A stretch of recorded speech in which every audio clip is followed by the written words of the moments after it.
अस्सलाम वालेकुम दोस्तों, उम्मीद है कि आप सब खैर से होंगे। चैंपियंस ट्रॉफी 19 फरवरी से शुरू होने जा रही है और पहला मैच कराची के नेशनल बैंक स्टेडियम में खेला जाएगा।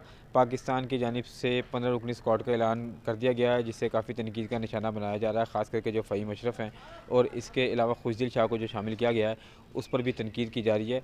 कल पाकिस्तान क्रिकेट टीम के जो साबिक मायानाज ऑलराउंडर वसीम अकरम हैं, उन्होंने भी कहा है कि वो भी हैरान हो गए थे फ़हीम अशरफ का नाम सुनकर, और उन्होंने वगैरह तौर पर फ़हीम अशरफ के हवाले से ये भी कहा है कि उनका जो पिछले 20 मैचेस में जो रिकॉर्ड है ना, वो 100 का औसत बनता है बॉलिंग में और 9 का औसत बनता है बैटिंग में। नबील नकवी मेरे पास मौजूद है, उनसे पूछते हैं क्या कहना चाहेंगे। नबील भाई अस्सलाम वालेकुम पहले तो मेरी तरफ से। अच्छा नबील, आप बताइएगा कि इतनी देर से हमने टीम अनाउंस की है, ठीक है, हालांकि तमाम टीमों ने पहले अपने अपने स्क्वाड का ऐलान कर दिया है, तो उसके बावजूद आप ये समझते हैं कि आप सेटिस्फाइड हैं टीम से? एक तो वकार भाई, सबसे बड़ी बात यह है कि हमारी कौमी टीम में ना एक मैच से बंदा बाहर चला जाता है और एक ही मैच से बंदा अंदर आ जाता है। खुशदिल शाह ने 1-2 मैचों में परफॉर्म किया, हम उसको अंदर ले आए। 1-2 मैचों में उसने परफॉर्म नहीं किया था, हमने उसको बाहर निकाल दिया था। फिर बात आ गई उस्मान खान की और फिर फ़हीम अशरफ का, तो आपने खुद ही जिक्र कर दिया। तो इतना इंतज़ार के बाद, और मैं आपको बताऊं, फ़हीम अशरफ का नाम आखिरी 2 घंटे में ऐड हुआ है टीम में।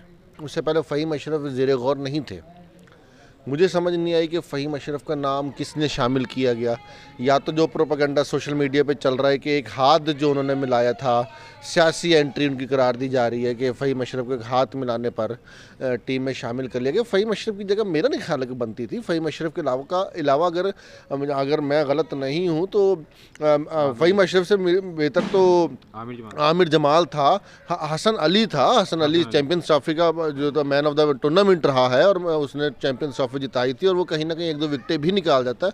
फ़हीम अशरफ को अगर आप ऑलराउंडर समझते हैं तो मुझे नहीं लगता कि वो ऑलराउंडर है। लेकिन अफसोस की बात यह है कि जिस मुल्क की टीम में शाहिद आफरीदी, अब्दुल रज़ाक जैसे ऑलराउंडर रहे हों, उसमें अब हम लोगों के पास ऑलराउंडर्स की भी किल्लत है। ऑलराउंडर हमारे पास हैं ही बहुत कम इस वक्त की मौजूदा जो टीम्स हमारे जो लड़के चल रहे हैं। तो हो सकता है कि सिर्फ ऑलराउंडर करके उसको शामिल कर लिया जाए, लेकिन मुझे नहीं लगता कि आमिर जमाल से बेस्ट ऑप्शन इस वक्त है अपना जो है फ़हीम अशरफ साहब।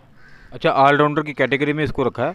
और दूसरी बात यह है कि फ़हीम अशरफ तकरीबन 2.5 साल से पाकिस्तान के साथ कनेक्टेड नहीं है, वो पाकिस्तान के साथ कोई मैच नहीं खेले हैं। तो मुझे आप ये बताएं कि खुशदिल शाह कितने थे? वो भी ऐसे ही है। वो भी ऐसे ही है। उस्मान खान तो अभी डेब्यू करेंगे, ऐसे ही है ना, वनडे में डेब्यू करेंगे। तो इतना बड़ा टूर्नामेंट है, इतने अरसे बाद एक आईसीसी का इवेंट आपके अपने मुल्क में होने जा रहा है, और आपने आखिर में टीम अनाउंस की है और 4 से 5 लोगों के नाम आपने ऐसे दे दिए जिस पे पूरी कौम मायूस है। तो इंतहाई हैरानकुन बात है। असद शफीक ने जैसे एक टीम अनाउंस की और एक एक बंदे के फ़ज़ाइल सुनाए उन्होंने, तो ऐसा लग रहा था कि जैसे ये टीम जाएगी और जीत के आ जाएगी। और पहले तो सिर्फ आप ये देखें ना, जैसे आपने अपने इंट्रो में कहा कि अवाम तनकीद कर रही थी, अब क्रिकेटर्स तनकीद कर रहे हैं, ठीक है ना। अब जैसे शाहिद आफरीदी ने कहा था कि सिर्फ एक ओपनर के जाने के बजाय आप शान मसूद को रख लो, ऐसे ही है। बहुत सारे कह रहे थे।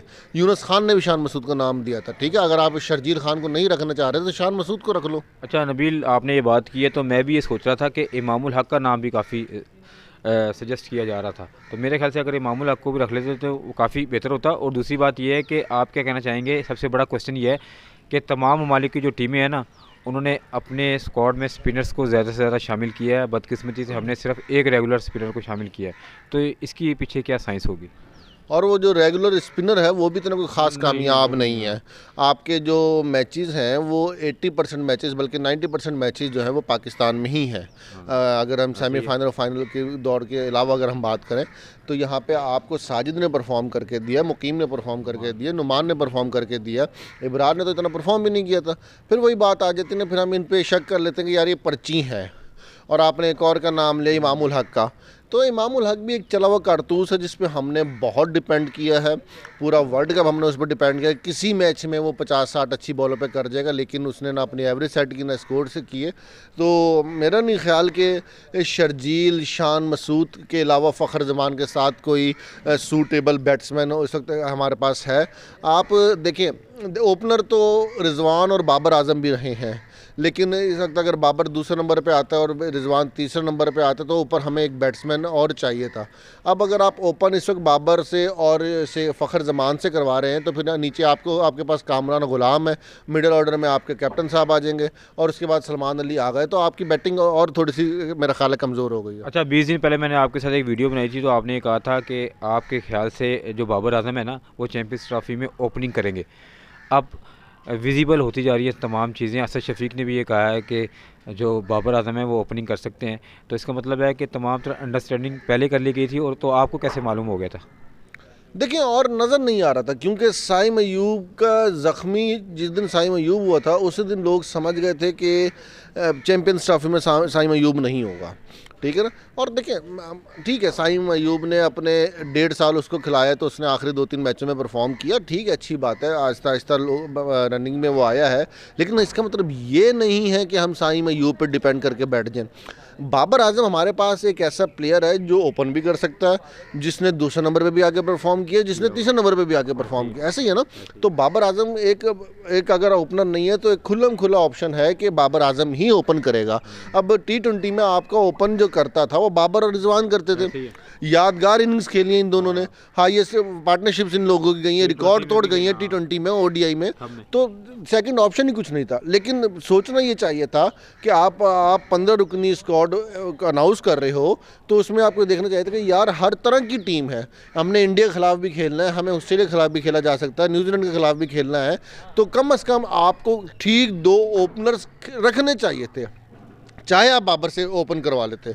अगर असद शफीक साहब की ख्वाहिश थी, चाहे आप बाबर से ओपन करवा लेते।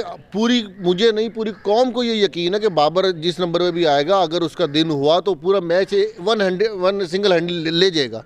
लेकिन आपको साथ एक ओपनर रखना चाहिए था, चाहे वो शर्जील होता, चाहे वो शान मसूद होता, या कोई और हो सकता था। आईसीसी की जानिब से 11 फरवरी आखिरी डेडलाइन दी गई थी कि 11 फरवरी से पहले तमाम ममालिक की जो टीमें हैं उन्होंने अपने अपने हतमी स्क्वाड का ऐलान करना है। पाकिस्तान ने 15 रुकनी हतमी स्क्वाड का ऐलान कर दिया है। अब 11 फरवरी के बाद पाकिस्तान ने अगर अपने कोई स्क्वाड में तब्दीली करनी है तो मेडिकल बुनियादों पर करनी होगी, और उसकी भी आईसीसी की टेक्निकल कमेटी से बकायदा तौर पर इजाज़त दरकार होगी। मज़ीद किसी वीडियो के साथ दोबारा आपकी खिदमत में हाजिर होंगे, जब तक के लिए अल्लाह हाफ़िज़।